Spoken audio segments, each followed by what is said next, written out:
삶이 점점 힘겨워져 가는 시대를 살아가고 있습니다. 불투명한 미래로 인해서 모두가 불안해하면서 살아갑니다.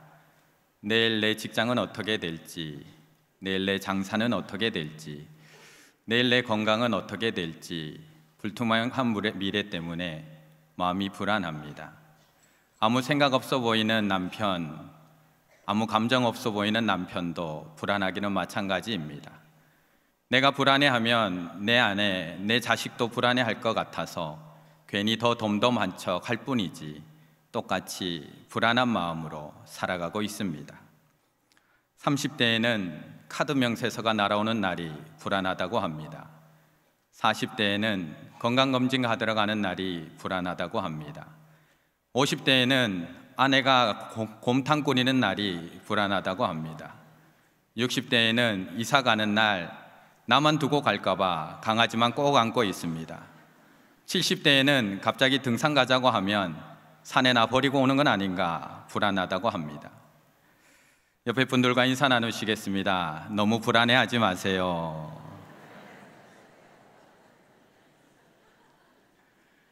우리가 말은 불안해하지 마세요 라고 이야기하는데 사실 옆에서 그 모습을 지켜보는 아내의 마음도 결코 편하지는 않습니다.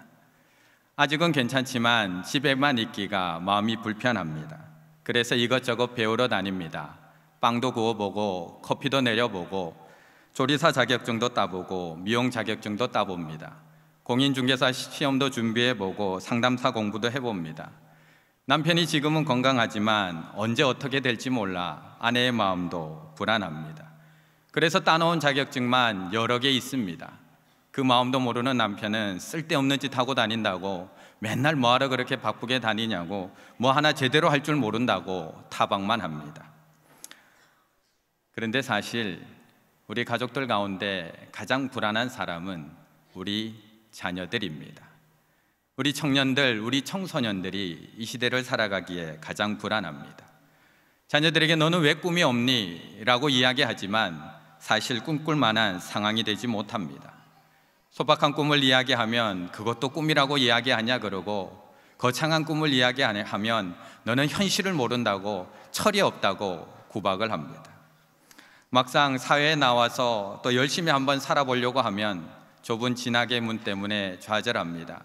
더 좁은 취업의 문 때문에 또 한 번 좌절하게 됩니다. 정부에서는 열심히 청년 일자리를 만들어주겠다고 열심히 하고는 있지만 사실 취업률이 그렇게 올라가지 않는 모습에 우리는 또 한 번 실망합니다. 상대적 박탈감, 출발선이 다른 친구들 때문에 또 한 번 열심히 해보려고 하다가 시작하기도 전에 낙심하고 정직하게 땀 흘리며 살아가는 엄마 아빠가 때로는 원망되기도 합니다. 부모님은 왜 결혼 안 하냐고 답답해하시고 물으시는데 아무 말 하지 못하는 우리 아들, 우리 딸들의 마음은 더 답답하기만 합니다. 그래서 우리 부모님들은 안타까운 마음에, 안쓰러운 마음에 눈만 감으면 내 기도가 아니라 자식의 기도가 먼저 나옵니다. 진학의 문이 열리기를, 취업의 문을 열어주시기를, 만남의 축복이 있기를, 믿음의 배우자 만나서 정말 아름답고 행복한 그런 가정 꾸리기를 기도합니다.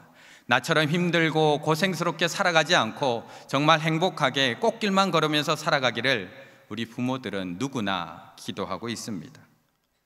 때로 나라와 민족을 위해서 기도할 때도 있습니다. 그런데 그 기도도 가만히 들어보면 자식을 위한 기도일 때가 많습니다. 조금이라도 살기 좋은 나라가 되어서 우리 자녀들이 좀 편안하게 살았으면, 조금 더 행복한 나라가 되어서 내 아들이 떠나고 싶은 나라가 아니라 살고 싶은 나라가 되었으면, 조금이라도 좋은 세상이 되어서 내 자녀, 내 손주가 안전하게 유치원 가고 편안하게 생활할 수 있으면 이라는 기도를 우리는 매일매일 드리고 있습니다. 그런데 우리의 기도가 여기서 끝날 때가 너무나 많이 있습니다. 자녀를 위해서 우리는 당연히 기도해야 합니다. 진학을 위해서, 취업을 위해서, 아름다운 만남과 또 평탄한 길을 위해서 우리 부모들은 자녀를 위해서 계속해서 기도해 주어야 합니다. 하지만 우리의 기도와 바람이 여기서 끝나서는 안 됩니다. 우리에게는 놓치지 말아야 할 아주 중요한 한 가지 기도의 제목이 더 있습니다. 오늘 본문의 1절 말씀을 함께 읽겠습니다. 1절입니다. 내 아들아, 그러므로 너는 그리스도 예수 안에 있는 은혜의 가운데서 강하고. 아멘. 분명 이 세상은 바뀌어야 합니다. 문이 열려야 하고 살기 좋은 세상으로 변해야 합니다. 우리 하나님 또한 우리에게 그렇게 해 주실 수 있는 분입니다. 하지만 우리는 오늘 영적 아버지인 바울 사도가 아들인 디모데에게 편지하듯이 내 자녀가 강하여지기를 기도해야 합니다. 세상이 부조리하고 세상이 불공평해서 우리가 살기 힘들고 불안한 건 맞습니다. 세상이 각박하고 자기밖에 모르고 가진 사람이 더 가지려고 해서 우리가 힘들게 사는 건 맞습니다. 기울어진 운동장에서 불공정한 사회제도 속에서 힘겹게 살아가는 것 맞습니다. 그래서 우리가 앞으로 그것들을 변화시켜야 하고 바꿔가야 하고 살기 좋은 세상으로 우리가 만들어 가야 합니다. 하지만 더불어서 우리의 자녀들도 강해져야 합니다. 부조리하고 불공평한 세상 앞에서 불평하고 원망하며 주저앉아서 울고 있는 것이 아니라 더 강해지기를, 그래서 문제를 뛰어넘고 이 세상의 문제를 다시 한번 바로잡을 수 있으며 세상을 변화시킬 수 있을 만큼 우리 자녀들이 강해질 수 있도록 우리 부모들은 기도하고 응원해야 합니다. 오늘 본문에 나오는 바울 사도의 상황은 지금 우리가 당한 상황보다 훨씬 더 처참한 상황입니다. 바울은 복음을 전하다가 체포되었고 이제는 두 번째로 로마 감옥에 갇혀 있습니다. 1차 때는 그래도 가택연금이라서 오고 가는 사람을 만날 수도 있었고 그곳에서 복음을 전할 수도 있었습니다. 그러나 이번 2차 수감 때는 1차 때와는 너무나 다릅니다. 일반 감옥에 들어가게 됩니다. 일반 죄수와 함께 똑같이 묶인 바 되고 쇠사슬로 매인 바 되었습니다. 추운 지하 감옥에서 몸은 점점 쇠약해져 가고 있고 더 마음을 힘들게 하는 것은 한 명 한 명씩 나와 함께 복음을 전하던 그 동력자들이 바울을 떠나가고 있습니다. 오늘 읽은 본문 바로 앞에 나오는 디모데후서 1장 15절에 말씀하고 있듯이 아시아에 있는 모든 사람들이 나를 버린 이 일을 내가 안 하니 모두가 바울을 버리고 떠나갑니다. 쓸쓸한 감옥에 바울은 홀로 갇혀 있습니다. 추위에 몸은 약해져 가고 있고 동력자들은 모두 바울을 떠나버렸습니다. 바울의 몸과 마음이 얼마나 외롭고 얼마나 힘들었던지 디모데후서 4장에서는 디모데에게 너는 어서 속히 내게로 오라고 부탁까지 합니다. 그렇다면 이제 바울을 이어서 이 사역을 감당해야 될 디모데의 상황은 어떻게 될까요? 바울이 순교하고 나면 로마의 핍박이 조금 줄어들까요? 바울이 순교하고 나면 기독교에 대한 사람들의 반응이 조금은 호의적으로 바뀔까요? 바울이 순교하고 나면 박해받았던 떠났던 두려워서 떠났던 사람들이 이제 한 명 두 명씩 다시 돌아오게 될까요? 외부의 핍박만 있으면 그래도 그런 대로 견딜만 합니다. 믿음의 사람들끼리 똥똘 뭉쳐서 이 어려움과 이 핍박들을 이겨내면 됩니다. 그런데 영원히 함께 할 것만 같은 동료들이 하나둘씩 배신하고 떠나갑니다. 함께 예배하고 함께 찬양하고 함께 전도했던 사람들이 비난하고 손가락질하고 공격합니다. 거기다가 안으로는 거짓 교사들의 가르침으로 인해서 공동체 안은 온통 혼란스럽고 온통 어지럽기만 합니다.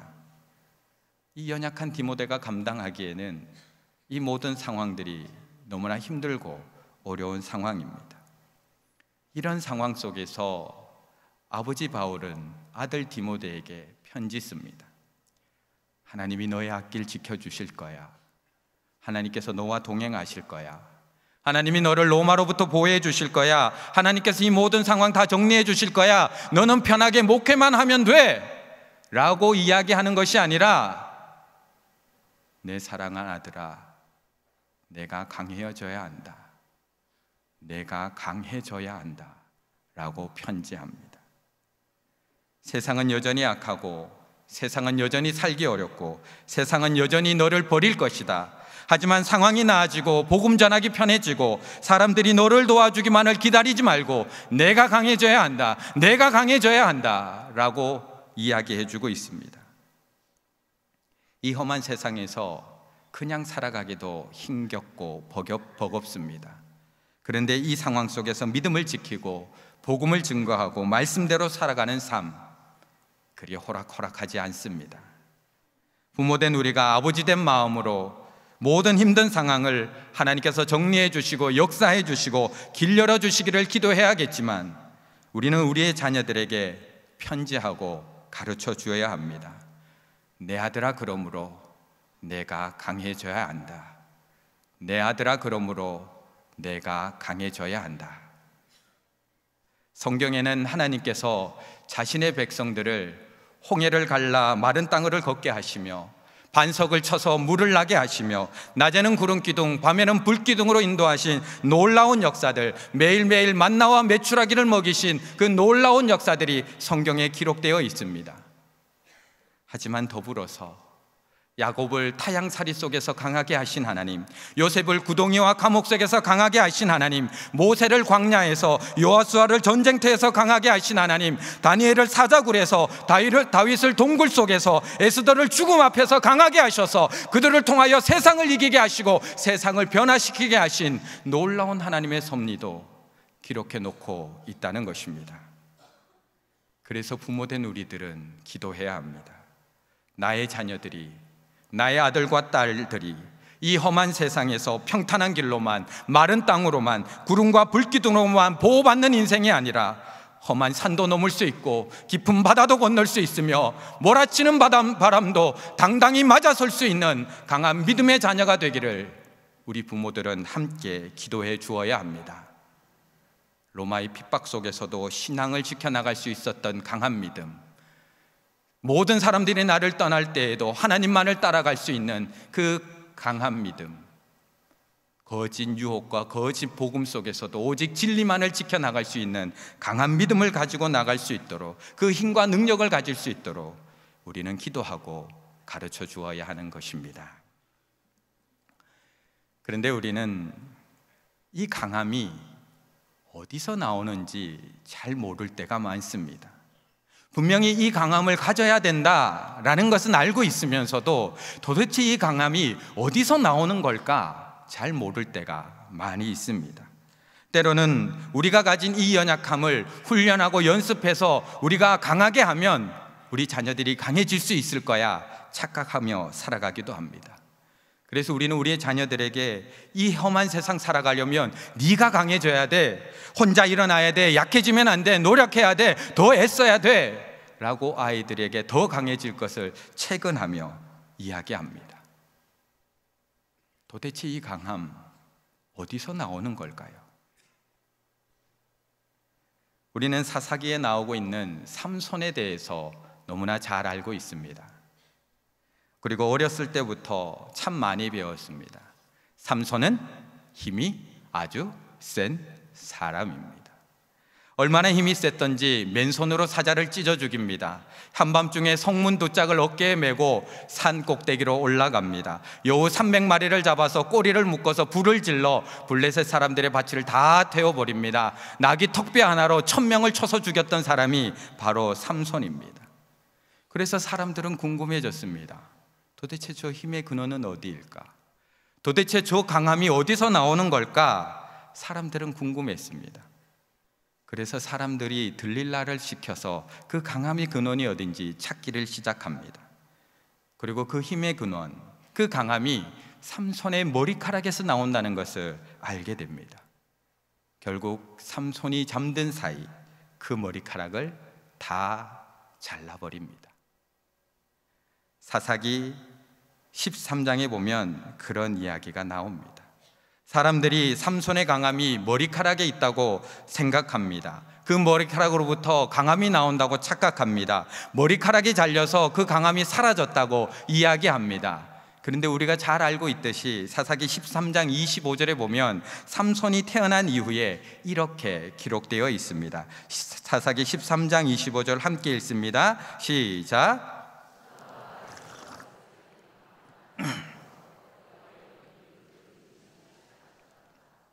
아멘. 삼손이 태어났을 때부터 여호와의 영이 그를 움직이기를 시작합니다. 그 이후에 그가 강한 능력을 나타내는 현장, 그의 힘이 나타나는 현장들마다 반복되는 말씀이 있습니다. 사사기 14장 6절, 여호와의 영이 삼손에게 강하게 임하니 여호와의 영이 삼손에게 갑자기 임하시매 여호와의 영이 삼손에게 갑자기 임하시매. 삼손의 능력이 나타나는 자리마다, 삼손의 힘과 삼손의 강함이 나타나는 자리마다 여호와의 영이 임하시는 것을 볼 수가 있습니다. 결국 삼손의 머리카락이 잘려나간 후 사사기 16장 20절, 여호와께서 이미 자기를 떠나신 줄을 깨닫지 못하였더라. 우리는 우리의 강함이 어떠한 조건에서 나온다고 착각하며 살아갑니다. 그리고 그 조건을 충족하기 위해서 우리는 오늘도 수많은 노력을 하며 살아갑니다. 그리고 우리 자녀들에게 그것만 채우면 강해질 수 있어, 그것만 기르면 강해질 수 있어 라고 가르칩니다. 그래서 너는 이것만 채우면 강해질 수 있단다, 너는 이것만 기르면 강해질 수 있단다 가르치며, 지식만 채우면, 재능만 갖추면, 체력만 기르면, 돈만 조금 더 채우면, 인간관계만, 리더십만 조금 더 키우면 너는 더 강해질 수 있어 라고 우리는 이야기합니다. 그런데 오늘 본문에서 나오고 있는 강하고라는 단어는 엔디나무라는 원어를 쓰고 있는데, 권능을 부여하다, 활력을 불어넣다 라는 뜻을 가지고 있습니다. 그 뜻은 이 강함은 내가 만들어낼 수 있는 강함이 아니라 권능을 부여할 때 나타나는 강함이고 활력을 불어넣으실 때 나타나는 강함이다라는 것을 말씀하고 있습니다. 내가 스스로 강해지기 위해서 노력하고 애쓴다고 되는 것이 아니라, 어떤 조건을 갖추고 무언가를 채운다고 길러지는 것이 아니라, 오직 그리스도 예수 안에서, 오직 그리스도 예수 안에서 은혜 가운데에 강해질 수 있다라는 것을 말씀하고 있는 것입니다. 바울은 이미 이 강함을 경험했습니다. 혈통으로, 가문으로, 지식으로 바울은 이미 모든 것을 갖추고 있었습니다. 하지만 자신이 가진 것을 가지고 세상으로 나갔을 때 얼마나 자신이 약한 존재인지를 그는 세상 속에서, 실패 속에서 너무나 처절하게 깨달을 수 있었습니다. 하지만 하나님께서 자신에게 권능을 부여하시고 활력을 불어넣으실 때 이 보잘것없는 내가 얼마나 놀라운 일을 이룰 수 있는지도 바울은 경험하였습니다. 하나님께서 권능을 불어넣어 주실 때 전하는 곳곳들마다 하나님의 놀라운 역사들이 나타납니다. 루스드라에서 안전뱅이가 일어나고, 빌립보에서 점치는 귀신 들린 여인에게서 귀신이 떠나가고, 빌립보 감옥에서 그 감옥이 흔들려서 옥문이 열리기도 하고, 두란노에서는 자신의 손수건과 자신의 앞치마가 사람들에게 얹어졌을 때 악귀가 떠나가고 병이 치유되는 놀라운 하나님의 권능을 경험하게 됩니다. 성령이 활력을 불어넣으셨을 때 자신의 몸은 비록 연약하지만, 자신의 몸에는 비록 가시가 있지만 수많은 선교 여행을 다 감당해낼 수 있었고, 그렇게 매를 맞고 태장을 맞고 죽을 고비를 넘겼지만 그의 입술에서는 감사와 찬양이 떠나지 않는 강함을 가질 수 있었던 것입니다. 그래서 오늘 바울은 자신보다 더 연약한 이 디모데에게 편지합니다. 강하여져라. 은혜 가운데에서 강하여져라. 그리스도 예수 안에 있는 은혜 가운데서 강하여져라. 편지합니다. 디모데, 내가 비록 위가 좋지 못하고 소화도 잘 시키지 못하고 그리고 나이도 연소하고 두려움도 많고 너무나 연약하지만 하나님께서 너에게 권능을 부여하실 때 너는 모든 일을 할 수 있단다. 내가 아버지의 사랑을 온전히 받지 못하고, 내가 아버지의 보호 속에 자라가지 못하고 어머니의 믿음을 물려받았지만 하나님께서 활력의 그 놀라운 바람을 불어넣어 주실 때 너는 이 모든 사역들을 능히 감당할 수 있단다 라고 편지하고 있습니다. 오늘 이 편지는 아버지 바울이 아들 디모데에게 보내는 편지입니다. 영적 아버지인 바울이 영적 아들인 디모데에게 보내는 사랑의 편지입니다. 그렇다면 오늘 본문을 읽으면서 본문을 읽은 나는 아버지 바울일까요? 아들 디모데일까요?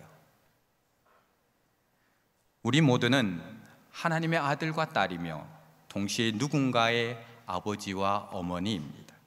그 이야기는 오늘 이 아버지가 보내는 이 편지는 아들인 내가 먼저 받아야 하는 편지이고 동시에 내가 나의 자녀들에게 보내줘야 할 편지라는 것입니다. 어찌 보면 주님으로부터 바울에게로, 바울에게부터 디모데에게로, 디모데로부터 내가, 나로부터 나의 자녀들에게 전해줘야 될 믿음의 릴레이 편지라는 것입니다. 강해져야 한다. 은혜 가운데서 강해져야 한다. 내 아들아, 그러므로 그리스도 예수 안에 있는 은혜 가운데서 강해져야 한다는 것은 나의 자녀들에게 주시는 말씀이기도 하지만 그 전에 먼저 아들 된 나에게 보내주시는 하나님 아버지의 편지이며 음성이라는 것입니다. 그래서 우리는 이 편지를 먼저 받은 자로서 이 말씀을 묵상하며 나를 정확하게 한번 살펴보아야 합니다. 내 앞에 있는 이 문제, 요즘 내가 힘든 것이, 요즘 내가 이렇게 답답하고 막막한 것이, 내가 요즘 이렇게 무기력하고 무력하고 침체되고 침잠되는 것이 내 앞에 있는 이 문제가 점점 커지고 있는 것인지, 아니면 내가 약해지고 있는 것인지, 내 앞에 있는 이 상황이 점점 악화되고 있는 것인지, 아니면 내 믿음이 점점 약해지고 있는 것인지, 내 앞에 있는 저 사람들이 나를 점점 못 살게 굴고 나를 점점 힘들게 하는 것인지, 아니면 내가 그리스도 안에 있지 못해서 그런지, 내가 은혜 안에 거하지 못해서 그런지, 내가 은혜 안에서 점점 약해지고 있어서 그런 것은 아닌지, 그래서 내가 지치고 침체되고 침잠되고 있는 것은 아닌지 살펴봐야 합니다. 사람들은 자꾸 이야기합니다. 먹는 거는 똑같은데 자꾸 살이 쪄. 예전보다 먹는 거는 자꾸 줄였는데 자꾸 살이 쪄. 나는 풀만 먹는데 자꾸 살이 쪄. 그럼 옆에 있는 남편이 이야기합니다. 코끼리도 풀만 먹는다고. 먹는 게 똑같은데 살이 찌는 것은 내가 나이 들어가며 기초 대사량이 약해진 것입니다. 예전보다 먹는 양을 줄였는데도 내가 살이 찌는 것은 내 안에 있는 근육량이 줄어서 그것을 소진할 만큼 에너지가 되지 못하기 때문에 똑같은 상황임에도 내 몸에 살이 찔 수밖에 없는 것입니다. 어찌 보면 내 앞에 있는 문제가 커진 것이 아니라 내 믿음이 약해지고 내가 받은 은혜가 없고 내가 하나님 안에 거하지 못하기 때문에 이 모든 것들이 더 크게 다가오기도 한다는 것입니다. 그래서 아들 된 우리가 먼저 강해져야 합니다. 그 문제를 능히 감당할 만큼 은혜 가운데서 강해져야 합니다. 그 상황을 능히 뛰어넘을 만큼 그리스도 예수 안에서 강해져야 합니다. 그 사람들의 공격과 핍박 속에서도 그것을 능히 받아내고 그 사람들까지 안아서 기도해 줄 만큼 내가 은혜로 충만해져야 합니다. 그럴 때에 우리는 이제 믿음의 아버지, 믿음의 어머니가 되어서 나의 자녀들에게 이 편지를 자신 있게 쓸 수 있고 당당하게 보낼 수 있는 것입니다. 오늘 바울은 사랑하는 디모데에게 이 믿음의 편지를 당당하게 써내려가고 자신 있게 읽어주고 있습니다. 2절, 내게 들은 바를 충성된 사람들에게 부탁하라. 3절, 나와 함께 고난을 받으라. 7절, 내가 말하는 것을 생각해보라. 8절, 내가 전한 복음대로 그리스도를 기억하라. 9절, 복음으로 말미암아 내가 고난을 받았으니. 10절, 내가 택함 받은 자들을 위하여 모든 것을 참음은. 아빠는 이렇게 살았지만 너는 그렇게 살면 안 돼. 엄마는 삶의 문제 앞에서 주저앉았지만 너는 삶의 문제 앞에서 주저앉으면 안 돼. 아빠는 고난 앞에서 믿음을 포기하였지만 너는 포기하면 안 된단다. 엄마는 사람들의 말 때문에 상처받고 주님의 손을 놓았지만 너는 주님의 손 놓으면 안 된다. 후회와 눈물의 편지를 쓰고 있는 것이 아니라 바울은 당당하게 편지 쓰고 이야기합니다. 내가 들은 바 나와 함께 내가 말하는 것을 내가 전한 복음대로 내가 고난을 받았으니 내가 모든 것을 참음은 내가 그것을 했다. 당당하게 편지합니다. 아들은 아버지의 뒷모습을 보고 배운다라는 책이 있습니다. 그 책 안에 재미있는 이야기가 하나 나옵니다. 50살 가까이 된 여인의 이야기입니다. 10번째 생일날, 여느 때라면 케이크로 축하해 줄 텐데 그날은 케이크가 없었습니다. 밤늦게 집에 돌아오신 아버지가 케이크는 어떻게 했어? 라고 엄마에게 묻습니다. 그러자 엄마가 대답합니다. 아직 월급을 못 받았잖아요. 그래서 못 샀어요. 그러자 아버지가 그건 안 되지 라고 이야기하며 케이크를 사기 위해 그 밤에 거리로 뛰어나갑니다. 하지만 이미 모든 빵가게는 문을 닫았습니다. 그래서 케이크를 살 수 없었습니다. 결국 아버지는 밤늦게 가까운 과일 가게에서 수박을 한 통 사오셨습니다. 하지만 그녀는 50이 되어서도 자기를 위해 케이크를 사러 뛰어다닌 아버지의 모습을 줄곧 기억하고 있습니다. 이처럼 평소 아버지의 사소한 말과 행동이 아이의 마음에 깊이 새겨지는 법이다 라고 정리해 놓고 있습니다.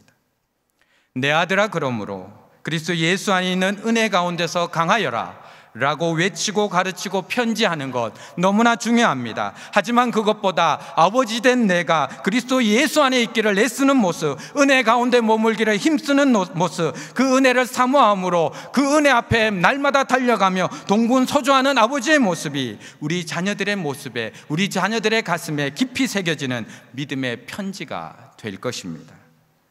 환경적 어려움 속에서도 감사와 찬양을 잃어버리지 않고 하나님 앞에 나와서 하나님 붙들고 기도하는 모습, 물질의 어려움 속에서도 좌절하지 않고 하나님 앞에 이 문제 내어놓고 나와서 하나님을 애타게 찾으며 하나님 앞에 맡기는 그 아버지의 모습, 관계적 상처와 관계적 아픔 속에서도 끝까지 그 사람을 품어내며 눈물로 기도하며 그 사람을 축복하는 엄마의 그 기도하는 모습, 신앙의 침체와 침잠 속에서도 결코 무구리하게 주저앉아 있지 않고 다시 하나님 손 붙잡고 일어나기 위해 예배의 자리, 말씀의 자리, 수련의 자리에 나와서 하나님 붙잡고 기도하는 그 부모들의 모습을 통해서 우리 자녀들은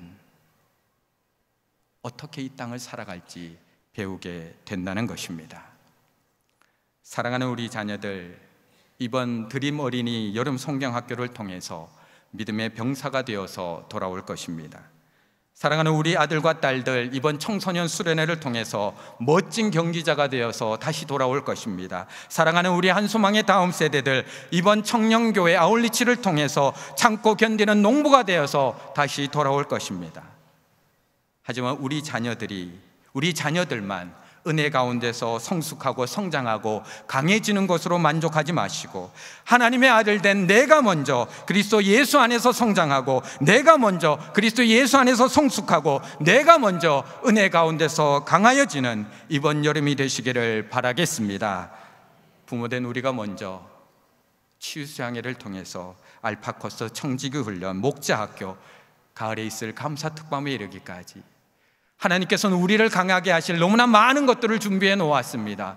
우리가 그것을 그 은혜의 자리로 나의 강함을 위해서 달려가 그 은혜의 자리에서 강함을 충전하고 다시 일어나 나의 자녀들에게 이 믿음의 편지를 써내려간다면 자녀들은 다시 한번 믿음으로 일어날 것입니다. 자녀들은 다시 한번 하나님의 멋진 군사로 다시 일어날 것입니다. 그래서 4절, 5절, 6절 병사로 경제자로 수고하는 농부로 하나님 앞에 다시 우뚝 설 줄로 믿습니다. 바울의 삶이 디모데에게 믿음의 편지가 되었듯이 나의 삶이, 나의 믿음이 참고 견디며 주님과 함께 고난을 이겨내는 믿음의 모습, 은혜 가운데 날마다 강해져가는 믿음의 모습이 나의 자녀들에게 영원히 기억되는 아름다운 믿음의 편지가 되시기를 간절히 바라겠습니다. 기도드리겠습니다. 사랑의 하나님, 나의 아들을 하나님의 손에 올려드립니다. 나의 딸을 하나님의 손에 올려드립니다. 비록 아직 어리고 허약하고 연약하고 부족한 우리의 자녀들이지만 항상 그리스도 예수 안에 머물게 하시고 은혜 가운데서 강해지게 하여 주시옵소서. 이번 여름 성경학교를 통해 우리 자녀들의 믿음이 더욱 성장하길 원합니다. 이번 청소년부 수련회와 청년교회 아울리치를 통해 우리 자녀들의 믿음이 디모데처럼 더욱 강해지길 원합니다. 진행되는 모든 여름 사역 가운데 성령의 은혜를 부어주셔서 우리의 자녀들에게 권능을 더하여 주시고 생기를 불어넣어 주시옵소서. 디모데처럼 연약하지만 하나님께 쓰임받는 귀한 일꾼 되게 하여 주시옵소서. 부족한 저희들 이번 여름 부모된 나의 신앙도 하나님 앞에 돌아보길 원합니다. 자녀들의 신앙 성장에만 만족하지 않게 하시고 나의 연약함, 나의 부족함, 나의 아픔과 상처까지도 그리스도 예수 안에서 온전히 회복되는 믿음의 부모들이 다 되게 하여 주시옵소서. 이번 여름 한수망의 모든 가정들이 은혜 가운데 더욱 강해지는 믿음의 가정 되게 하여 주시옵소서. 언제나 우리를 강하게 하시는 예수님의 이름으로 기도하옵나이다. 아멘.